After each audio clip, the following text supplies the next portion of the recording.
Welcome back to another Agency Connect one-on-one. I'm Senior Shah, President of the Cloud Software Association and CEO of AppBind. Here we are trying to figure out how to bring the digital under control so your agencies under control. I am here with one expert on this, Juan Perez from HighBrid. Welcome. Thank you so much for being here. You have a very interesting model of bringing tech to order for clients. Tell us about your business. Yeah, thank you so much for having me. Really appreciate being here.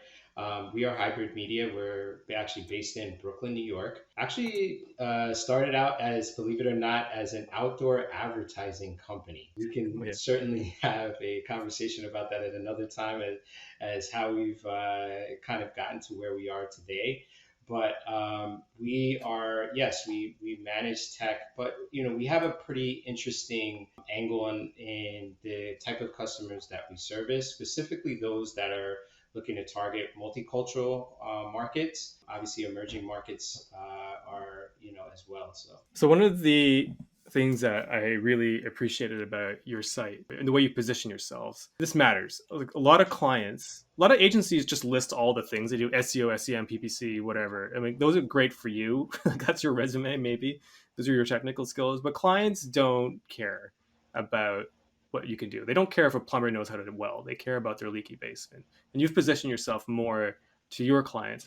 How would you say, clients are always in chaos. How would you say, what is it you take care of it for them from their point of view? How would you say they describe it? I think that's one of the challenges is them being able to articulate what the problem is, and helping them to understand and diagnose what the problem is oftentimes the biggest challenge because they can speak to the pain, if you will, of what they're feeling, but they can't really identify what exactly is wrong. And oftentimes these are like, if I could just identify like a couple of things that are oftentimes very, almost consistently across the board, siloed teams, teams just not speaking to one another at all. So they're, the right hand doesn't know what the left hand is doing.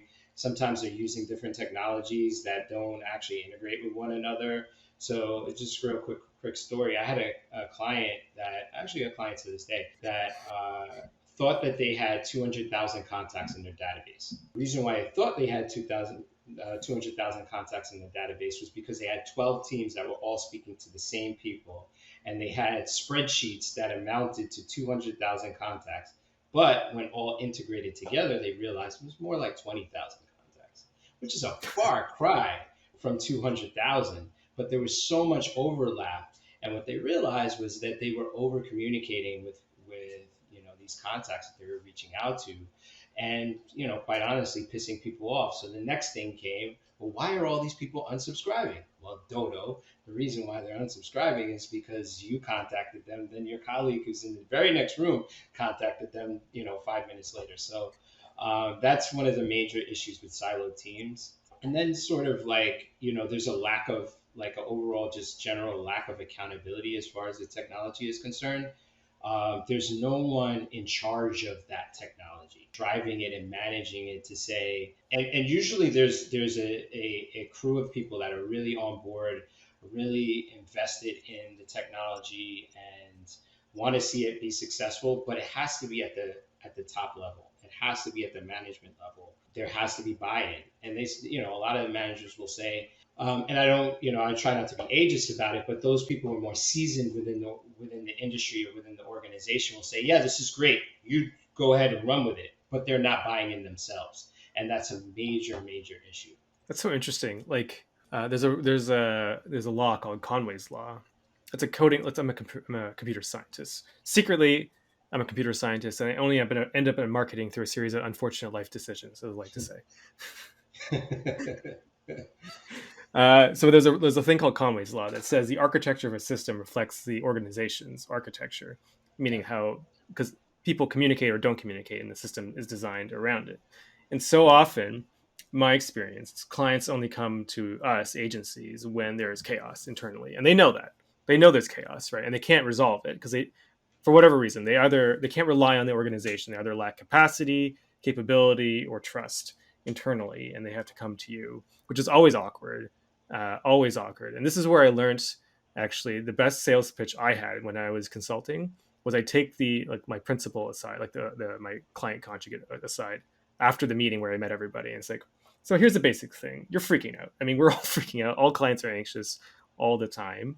The only thing that matters, it doesn't matter what I deliver for you. I will deliver it, but it doesn't matter. The only thing that matters to know if I'm successful or not is at the end of this engagement, whether you feel like you're back in control and calm again. And that's all I have to deliver. And I'm here to support your team and bring things to order. I also said to them, weirdly, the reason why I can do this is I don't care about your company. And I mean that in the way that I'm not emotionally invested, right? I'm like your therapist on the outside. And sounds like so much of what you're doing, everything you mentioned is about just dealing with the human beings inside that organization rather than the tech. Is that like 90% of what you're doing is human management? Yeah, I mean, I just learned something there. It's the way that you position that is exactly what it is. I mean, I am a therapist. Oftentimes it's helping them to manage emotional connections that they have to legacy systems, or for their processes, and the teams making sure that they're having challenges with how to communicate to team leads about changes that they want to implement. And I always interpret that as being politics, but in actuality, yes, you're dealing with human beings, right? Dealing with machines is so much easier because you can predict how machines are going to respond to a certain stimulus. You never know how individuals or human beings are going to respond when pushed to a limit. So I like the way that you put that. All right. That being said, you are a digital agency. You're doing a lot of tech stuff like business process optimization and tech stack architecture, HubSpot partner. Let's talk about what you're actually doing on a tactical basis. By the way, how are your commercials? Are you mostly, what's your project versus retainer mix? It's always very illustrative. Are you mostly doing projects, or are you mostly doing long-term retainers? Like what are you doing? So historically, it's been a lot of retainers, and I know a lot of agencies love retainers. I don't love them because of scope creep, and I've never been really great at. Mm, I love people, right? And the more that I love people, my staff exudes that, right? The team exudes that as well. And part of the issue is, and I won't go too much into this, but we begin to love our clients, right? And we do more for our clients, which kind of we shouldn't be yep. doing. And it's outside of scope, but hey, I've had this relationship with you for 5 years, no problem, I'll take care of it. And you start to realize, and we had a very, very big client, and we start to realize that those margins start to dry up, dry up, dry up, dry up over a period of time. And it's I hearken it to the model of like the playing blackjack. The dealer will always win, and the longer you stay at that blackjack table, the dealer will always win. And it's just the nature of things. So we try and focus on enablement, really empowering our clients to be able to because like you said, they want to be in control. And once we see that they have the control, have a plan of attack to move forward and grow their business, we feel and even there are certain indicators that we look at internally, right? Are they starting to hire new staff to support the software and the technology that they've built? That's an indicator that they feel confident in the technology that they have at their disposal, and sort of an indicator that we need to start pulling back and looking at our exit plan. That's actually pretty interesting. I actually learned, so a long time when I began AppBind, like I started investigating, interviewing the clients rather than just the agencies, because we're building a tool for communications. It's like, when does a client get rid of an agency? And I have a story where I got fired by a client that I like telling, which I've told it millions of times. At this point, I will save you. But like it basically came down as when they decided they needed in-house staff to take over is when the engagement with the agency ends. Now, there's two ways of going into that. You can do with that eyes open and where you're in control, right? Where you are like, that is the goal of this engagement. I will get you to a place where you can hire internally. And then if you like, and they usually say yes, you will support that person individually, the new person in their new role, and then you can keep going. Or you screw up in some way and they just secretly decide in their mind that they can't work with you, right, until they can replace you, Right. right?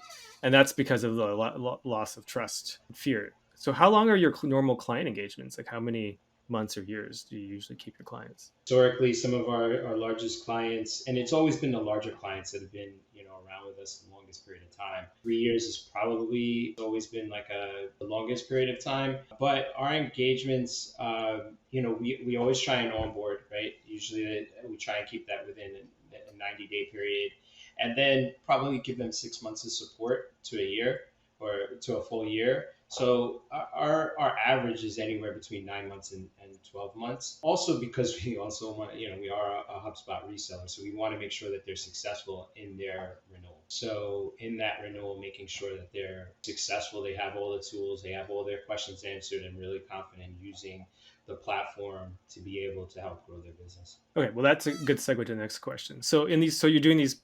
Sounds like you're doing projects and then like project delivery and then support, and then probably for the longer term clients, you're doing like another project because they love you. Is that basically what's happening? Yep. Okay, so what are these projects? Let's get into the weeds. So you're a HubSpot partner, sure. You're doing implementations. What else? You do seems like you do a lot more than HubSpot. Like what kind of things are you doing on a client project tactically? Yeah, I think one of the things we spend the most amount of time on is automation, mapping automation, and because I love automation, and not everybody within the team does, but trying to help make our goal is always to give our clients back more time, right? For most of our clients, it's about 30 minutes a week that we like to give to team members because then we get that buy-in, that real, solid buy-in, especially from a sales team. If I can give them 30 minutes a week. And all that happens with automation and process. The process is probably the thing that takes the longest because, again, this is where the human sort of element plays a factor is people are really unsure, then they don't, the trust that you have to build trust, you have to build a rapport with an individual to let them feel comfortable that this process that you're implementing is actually going to work. And, sometimes that, I need my own therapy, as far as that's concerned, because, we'll sit down as a team and say, what is the challenge that we're trying to solve for?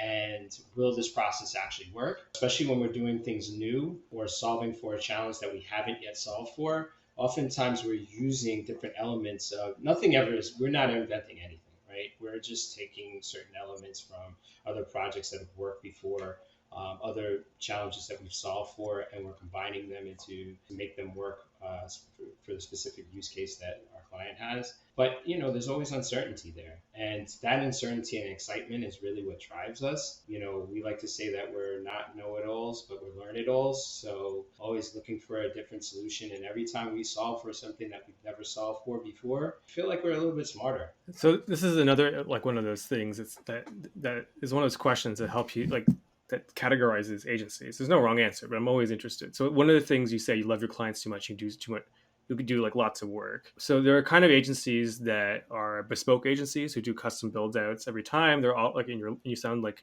you're learn it all agency, which means you are investing time to learn and develop new solutions, innovations for your client, being creative. And there's other agencies that are just like do the same thing over and over again, and they find leverage in there. And they're different models. Are you almost entirely every new project is a new thing, or do you have some percentage that is the same thing over and over again? Like how do you guys organize? I wish I could develop I think we solve so many of the same challenges over and over and over again. And obviously as you start to build out the verticals that you're really good with, and that changes over time, right? You certainly have, yes, there are some customization there, but as I mentioned, before, we're really trying to take as many out of the box solutions as possible without sounding like a broken record, because you can be a broken record. I don't want to just be a LMS agency, right? where we're just, training people on here's a video, watch a video. I know HubSpot can oftentimes be that. Oh, we've already solved for that. Here's a blog post on that. Here's a video. Here's a knowledge base article. I hate that. You know what I'm saying? However, the solution is there. How we deliver that solution is, I think, what changes from client to client, because everybody responds to different stimulus. So then you get into this question that I always wonder about. There's the treadmill of hell where all you're doing is selling labor to Yes. clients, which there's no leverage, and then that means your business starts again every single month. I actually had a HubSpot agency last seasons of this podcast in the after interview, like, why are all the good questions never answered while I'm recording? But he said to me, Sunir, we're just chatting because of the pandemic. It's like, Sunir, what do I own as an agency owner? And I'm like, I did not answer that question. You have your agency, your staff, your brand, your blog, your client base. It's like, no, my business starts again every single month. I was like, that's an exaggeration, but he said, I have to shake down my existing clients, like beg them for work every month for new project work, or find a new client to replace the ones who are leaving. And it's basically, I have to start every month. I was just chasing clients all the time. I didn't own anything. And because he was doing implementations for HubSpot. So you get the HubSpot thing Right. installed, you get them set up, and then he'd be done, and then they'd be out. It sounds similar to what you're doing. I mean, I'm wondering, are you in that same position where you're on a treadmill, but you have also long-term clients? So you found something in here. I'm curious what your solution is to build some stability in your business. It's an actually a really great question, and the best way to answer that is to kind of give you a little bit of our history. We started the agency in 2004. Like I mentioned, we started selling outdoor advertising, and we did have a, for lack of a better term, a product to sell, which was, a billboard. And in so doing, I noticed that my business partner and I always had this conversation that it was not sexy. There's nothing sexy about selling a billboard. And at the time, even Google Ads and sort of that world was really not as developed as it is now. But, it was all based on metrics. How many people would see this ad, but it was all a guess, right? But as we started to move into the arena that we're in now, we always held on to that. And one of the things that differentiated us then and differentiates us now is the fact of who we exclusively are able, the knowledge that we are able to provide in the multicultural marketplace. So three areas that we've really, really keyed in on are African American, Latino, as well as Caribbean American audiences are really a sweet spot for us. So what we started to realize, especially in those days with the outdoor advertising, was these idiots didn't really buy us because they wanted a billboard. They could buy it from anybody. They were working with us because of our institutional knowledge as it relates to the marketplace. And we always hold on to that, and the ability for us to provide that as an element of what it is that we sell currently, I think, is a huge, huge component of making sure that we're not only, it's a partnership, and they don't see us as a service, necessarily only a service provider, but also a partner in their business as they're educated on that marketplace. I don't know if I answered that question, but No, I mean, that's often what it is. I mean, you end up owning, what do you own? Your strategic value to the client. You're running an operational element loop or a strategic loop with them. And that's what keeps them involved with you because they don't have the otherwise access to that knowledge or relationships or skill set. But then here's the question: How do you are you just selling time, or have you found like a way to productize your services so that there is some you can start building margins for your efforts over time? yeah, absolutely. Look, I would be lying if I said that we've found the holy grail as it relates to this. I think it's an ever evolving process. Look, we started out as an outdoor advertising Yeah. company. Here we are today.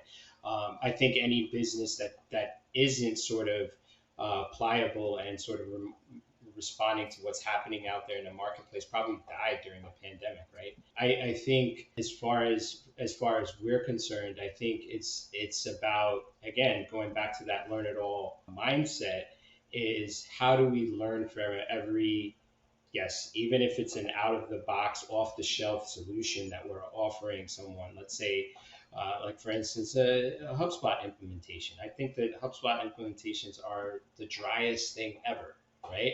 But how do we add value to a HubSpot implementation in a way that a client prefers to work with us versus preferring to work with another agency? Because in HubSpot's mind, they feel that the product, the HubSpot, the platform itself, the CRM platform itself, is what you're buying. We want to make sure that they're not only buying that product, but also buying us and the value that we're presenting and bringing to them, which kind of goes back to your original question about managing that chaos. There's so much that they don't know, right? Coming into the situation, they see this platform as being a solution, but it's not just how implementing that platform, it's how it affects their audience their customers that they're going after. And I think that's very, very important. I should actually ask, what do you think that is? Like, what is your? I mean, we use the word value add, value added reseller, because we're software companies and we only we believe your life only exists to sell our products. Yes, That's correct. what I hate about. That's why the whole podcast exists, is to fix that question. I hate it. But like from your client's point of view, HubSpot, like HubSpot's just the pipe. You're a plumber. It's just a pipe to your project. What is the thing you're dancing around it? But and you're like, what would they say? Like, yeah, okay, HighBrid is going to solve this problem for me. Like, this is why I need them. What is that? Like, I'm curious. I'll answer that two ways. One of the things that we love doing, and I think that gives us the most joy in what we do, is working with clients that are broken. I love working with clients that are broken. I love working with clients that are broken on HubSpot too. HubSpot hates that because they want us to sell net new clients for them. But the fact of the matter is, there's so many clients out there that have been abandoned by either another agency or even by their HubSpot onboarding process. And us coming in and being able to showcase to them and enlighten them. I use the analogy of HubSpot being sort of like the Lamborghini that most people get in the car and listen to the radio. The Lamborghini has an amazing radio, but that's not why you buy a Lamborghini, right? You get in a Lamborghini to get out on the open road and take that thing, and take it to its max. But very few clients are actually taking it to its max. I think where our value and what we're able to do is really help them to see how they can maximize. Now, I'm not trying to sell them anything within. I really don't care what HubSpot But sells. what was your favorite what was your favorite project or campaign that you ran? That's maybe a more fun way of answering the question. So I'll go back to that client that I was talking about, where they thought that they had 200,000 contacts in the database, right? And it was like a Temple of Babel. I think at last count, because we stopped counting, there was, I think, 76 different spreadsheets. And I mean, when I say spreadsheets, I don't mean spreadsheets in like sheets. I mean workbooks. 76 different workbooks with multiple sheets and all kinds of naming conventions and all kinds of things. So sort of taking all of that data and making it make sense to them, creating order, as you like to say, was so fascinating for them to actually realize, can I curse? Holy shit, this actually makes sense to us. That I think that client it was a light bulb moment for us, because they're a HubSpot enterprise level customer and had been paying, HubSpot contact here at 200,000 contacts. Well, they really weren't at that level at all. And understanding how their contacts, sort of ecosystem of a contact, and they actually do not sell anything. So they consider their customers or the people that they communicate with as partners, not necessarily customers. For people who are not watching it, the way your face lit up during that story, I could just imagine the client meeting where you showed them it and like how they were like, "Juan, what?" Well, not only that, I think they thought we were missing things, and that was, the level of trust we had to illustrate to them that we didn't miss anything; they missed it, and that this team was actually communicating they knew that there was, and this kind of goes back to the beginning. They knew that there was pain. They recognized that there was something wrong. People were unsubscribing from their emails, ignoring outreach that they were sending, and the reason why they didn't know. And the answer laid right in front of them was because everybody was talking to them in a way that just was totally confusing, unorganized, and overwhelming. That's amazing. Okay, let's pay the piper, because the other people who care about this podcast are the software companies who always send agencies emails. You need to sell my product to your clients today. I have to meet quota. Can you please do that? It's like, I don't even know you. Why are you emailing me like that? No, I mean, most of them, like those software companies, just don't understand agency life. And there's so many kinds of agencies. But I think some of your stories are illustrative of, you talked about HubSpot's needs, but it doesn't matter to you. You have to focus on the clients. Right. So I always ask this question, like, who has been, I can imagine the answer, but who has been the greatest partner to you from a tech side, and why? I want to say somebody other than HubSpot, but the long pregnant pause will go yeah, well. I know. I want to say somebody. Look, I I start every conversation about HubSpot with, I do not work at HubSpot, right? So any Yeah. conversation with a client, I do not work at HubSpot. I am not HubSpot. I love HubSpot, but there are also things that I hate about HubSpot. And I can say that being a partner, right? And I Mhm. think that's one of the unique things but to be quite honest with you, one of the, and, sort of preparing for this conversation, one of the relationships that I really love has been, and my longest standing relationship's been with Asana. And I believe that project management is one of the keys, because I'm not a project manager by any stretch of the imagination. My life is totally disorganized. But I think bringing order in the form of project management is not only one of the things that's always been missing at agencies, but also at our clients. It's like it's the most consistent challenge that I think every organization has, is how to manage a project from start to actual completion, and who's in charge of what, how to task it managed, who's notified about certain things. And I think Asana over the years, when we first started with it, it wasn't as developed a platform as it is now. But I really really appreciate our relationship with Asana. Very interesting. Well, I mean, that was a little bit of a different answer, but actually, to be honest, a lot of agencies just have said Asana for the partner because for you, it's your workbench. It makes sense for your point of view. Okay, so if someone was a software company was going to reach out to you, given the way that you work, and say, and this happens to you all the time, I'm sure, like we want to be partners, we want you to bring us into your client engagements. Mhm. Obviously, there have been bad examples of that every day. What would you give? What advice would you give to a software company approaching you to be your next HubSpot? Your next best thing that they mention every conversation. Like what do you want from them? And this kind of goes back to one of the reasons why I love HubSpot, is service. There's no other. I don't care if it's technology, it's retail. There's no other organization that I believe on God's green earth that does a better job of service than HubSpot does. They eat, sleep, breathe that. And I think far too often, I remember there was this CRM platform that did everything. It did everything that HubSpot, Salesforce, everything, right?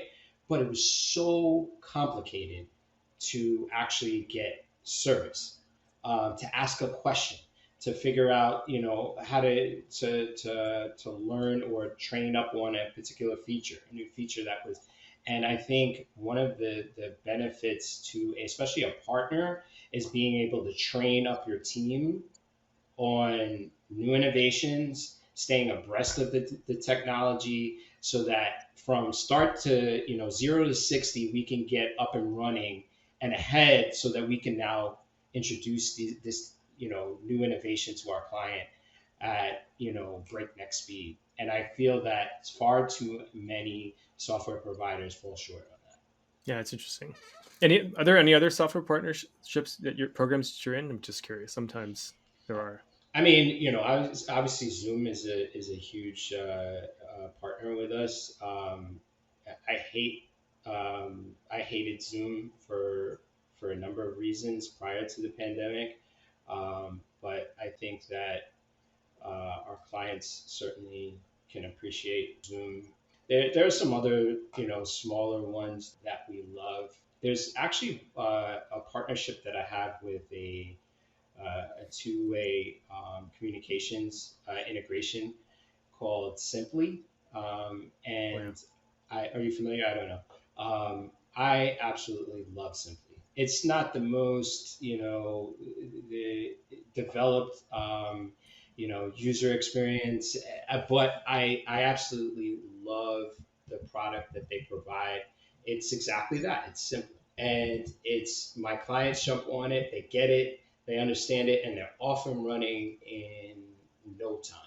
And I feel that far too many of the other software providers in that same space just make it way too complicated. And I think sometimes it's just a matter of, simplifying the model so that you can get up and, because getting up and running is so much. It's like, I used to say back in the day with He-Man. is it no GI Joe? It's half the battle. Knowing is half the battle. Like knowing how to use the software is half the battle. Yeah, it's so interesting. By the way, I just talked to Laura Padilla, who runs the partnerships at Zoom. She's going to speak at the conference SaaS Connect, which is the SaaS version of this, Hmm. in April. And one of the stories that she told, just sort of talking about order and chaos. Like Zoom, she started with a partnership team of four.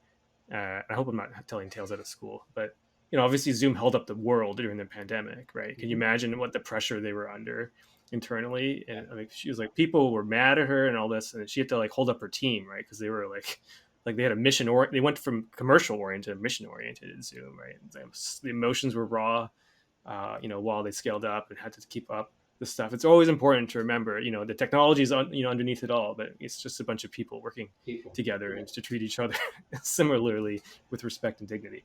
Um, and thank you so much, Juan, for doing this. How do people get in touch with you if they want to after this? Sure. Hybrid.com is our website, HIGHBRID.com. I love Twitter, so you can always look for us on Twitter at HighBrid Media, or my own personal Twitter address. And there's a short story here, but I used to be a DJ in high school.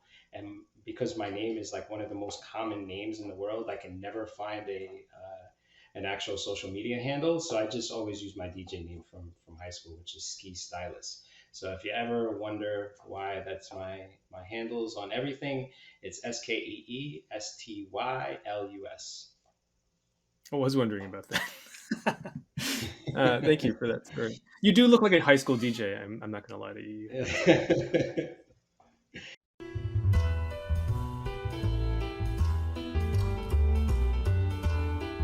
For more great insights on partnerships and software, like and subscribe, and we'll see you in the next video.